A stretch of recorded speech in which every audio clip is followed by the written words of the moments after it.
warahmatullahi wabarakatuh. Di sini saya akan menjelaskan mengenai fenomena yang berkaitan dengan listrik statis. Pengertian dari listrik statis itu sendiri yaitu listrik statis adalah pengumpulan muatan listrik yang statis atau tidak mengalir. Namun, jika pengosongan muatannya terjadi, waktunya sangat singkat. Berikut salah satu fenomena yang berkaitan dengan listrik statis, yaitu penggaris yang digosokkan. Saat penggaris digosokkan pada rambut, elektron pada penggaris berpindah ke rambut. Kemudian, penggaris menjadi lebih positif dan rambut menjadi lebih negatif karena ada tambahan elektron dari penggaris. Kemudian, saat penggaris didekatkan pada potongan kertas kecil, penggaris dapat menarik potongan kertas kecil itu. Dan dari itu, maka saya akan mempraktekkan atau mencontohkan fenomena penggaris yang digosokkan tersebut yang berhubungan dengan listrik statis. Maka, alat dan bahan yang diperlukan yaitu pertama ada penggaris, kemudian kedua ada kertas, dan kertas tersebut dibuat menjadi serpihan kecil seperti ini. Gosok-gosokkan ke rambut selama kurang lebih 30 detik. Dan kita lihat dan tunggu setelah itu apa yang terjadi setelah penggaris digosokkan ke rambut selama kurang lebih 30 detik.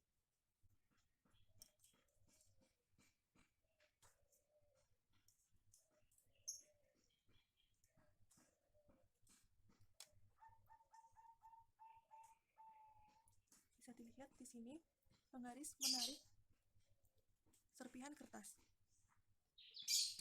Setelah penggaris digosokkan pada rambut selama kurang lebih 30 detik. Hal itu bisa terjadi karena penggaris yang digosok-gosokkan ke rambut akan mendapatkan muatan listrik.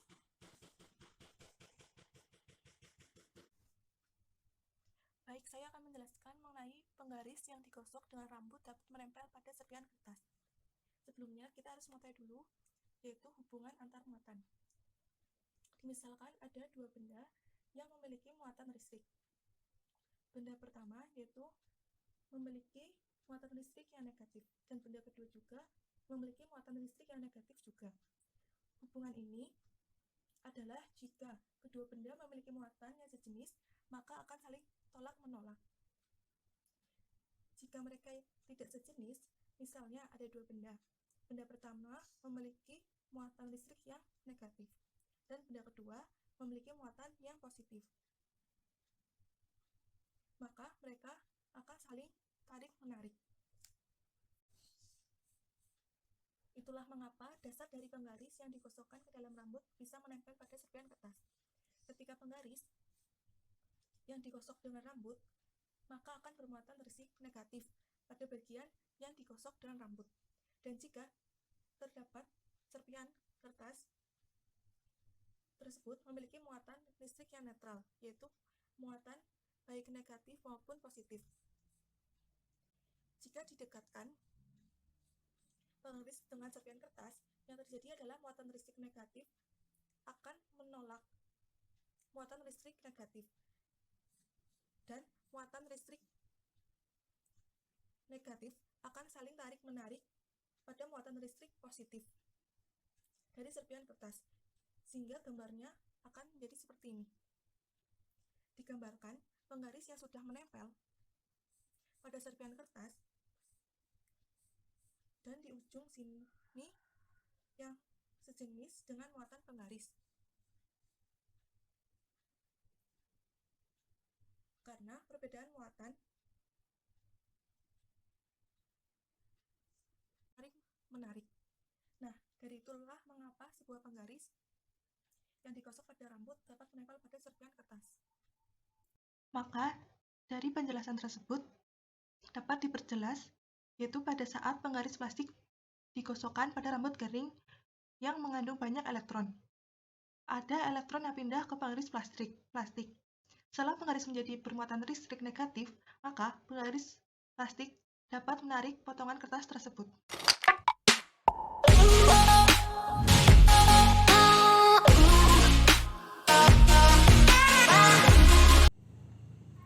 Oke, untuk yang selanjutnya yaitu kita akan melihat bagaimana penerapan prinsip listrik statis pada perpindahan elektron dari kain wol ke balon. Untuk alat dan bahannya kita tidak menggunakan alat bahan langsung dari kain wol ataupun balon, kita menggunakan aplikasi atau web pad simulation. Di sini kita dapat melihat bagaimana simulasi perpindahan elektron dari kain wol ke balon. Untuk lebih lanjutnya kita langsung ke video berikut. Untuk mensimulasikan penerapan prinsip listrik statis pada perpindahan elektron dari kain wol ke balon, kita dapat menggunakan website pad simulation.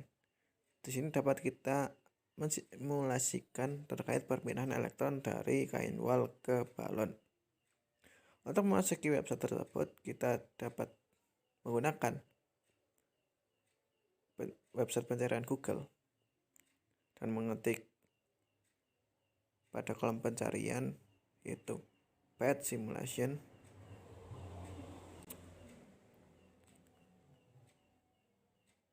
Kemudian kita pilih yang paling atas, pad simulasi online gratis untuk fisika, kimia, biologi.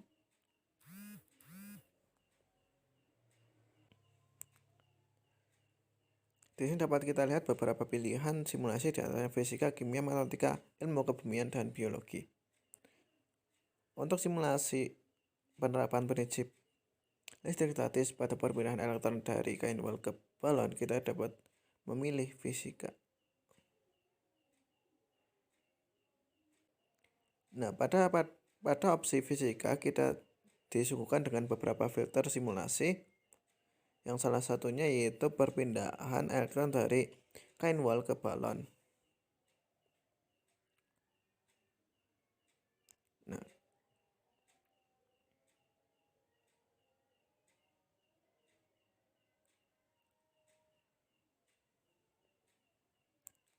kita pilih yang paling atas.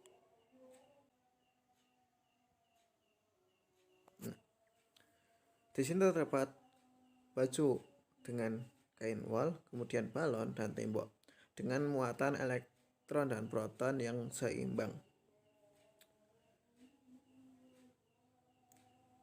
Jika balon ini kita gosokkan ke kain wol, maka akan terjadi perpindahan elektron seperti ini.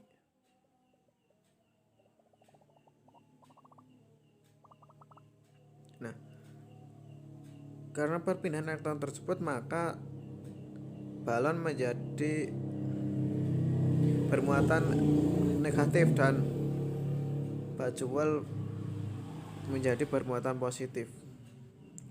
Jika balon didekatkan pada tembok, maka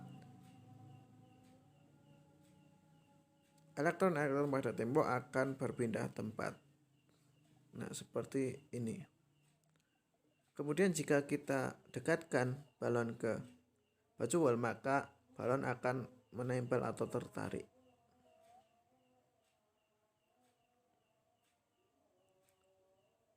Nah, kurang lebih seperti itu untuk simulasi perpindahan elektron dari kain wol ke balon.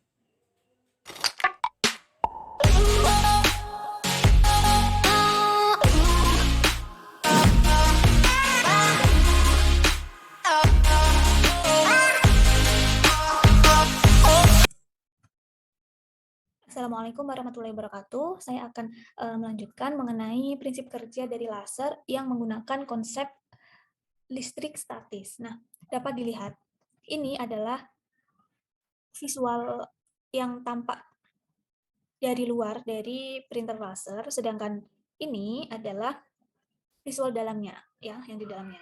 Nah, awalnya opisi drum itu yang berbentuk tabung ini, atau ini, ya, itu tuh bermuatan positif. Kemudian ada sinar laser yang sangat kecil melewati permukaan opisi drum. Nah, di sini ada sinar laser yang melewati opisi drum, kemudian akan membentuk tulisan atau gambar sesuai dengan data yang dikirimkan oleh komputer. Nah, itu tuh berupa satu garis horizontal seperti pada gambar ini. Nah, di sini ada sinar laser, kemudian akan melewati cermin, kemudian sinar itu akan dipantulkan ke opisi drum. Sinar laser opisi drum membentuk titik dengan cara mematikan dan menghidupkan cahaya untuk tempat kosong per halaman, untuk per halaman tulisannya nanti. Kemudian sinar laser itu tidak bergerak sendirian, melainkan dipantulkan melalui cermin ini. Jadi sinar lasernya ini tuh akan dipantulkan oleh cermin, atau dapat dilihat pada gambar yang bawah ini. Kemudian sinar lasernya ini akan membentuk tulisan atau gambar. Nah, bagian permukaan drum yang terkena sinar akan berubah menjadi bermuatan negatif. Kan awalnya tadi adalah bermuatan positif, kemudian setelah terkena oleh sinar laser yang dipantulkan oleh cermin, maka akan bermuatan negatif. Nah, setelah pola gambar terbentuk, maka serbuk toner yang tersimpan di toner hub diambil oleh magnetic sleeve. Nah, di sini ada toner hopper maksud saya. Toner hopper nanti akan diambil oleh magnetic sleeve ini. Nah, toner hopper ini bermuatan positif yang melekat di OPC drum. Kemudian kertas ini bermuatan negatif ya. Kertas bermuatan negatif akan bergerak sepanjang serbuk dan roll di atas drum yang terhubung oleh serbuk toner. Nah, kertasnya ini akan bergerak roll sesuai dengan serbuk dan roll yang nantinya akan dibubuhi oleh toner hopper ini. Akan dibubuhi oleh serbuk toner. Nah, kemudian kertas mendorong bubuk toner dari drum untuk berpindah melekat pada kertas sehingga gambar maupun tulisan akan terbentuk dan di finishing oleh fusser atau pemanas. Nah, jadi serbuk kertasnya ini, maksud saya serbuk tonernya ini akan membubuhi kertas sehingga terbentuk tulisan yang diselesaikan oleh fusser atau pemanas. Nah, setelah itu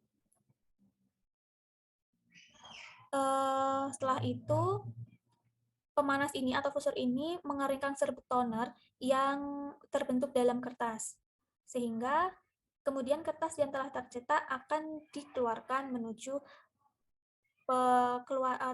tempat pengeluaran kertas pada printer. Nah, secara garis besar, yang pertama itu adalah sinar laser akan memantulkan cahaya ke OPC drum. Kemudian di dalam OPC drum ini ada toner hopper, yaitu berupa serbuk toner yang melekat pada OPC drum. Kemudian serbuk toner ini akan membubuhi kertas. Kertas ini akan bergerak secara seperti roll seperti itu. Kemudian ada fusser atau pemanas sebagai finishingnya. Nah, kemudian kertas akan keluar dengan tulisan maupun gambar yang sesuai dengan data dalam komputer. Kurang lebihnya seperti itu. Sekian dari saya. Terima kasih. Wassalamualaikum warahmatullahi wabarakatuh.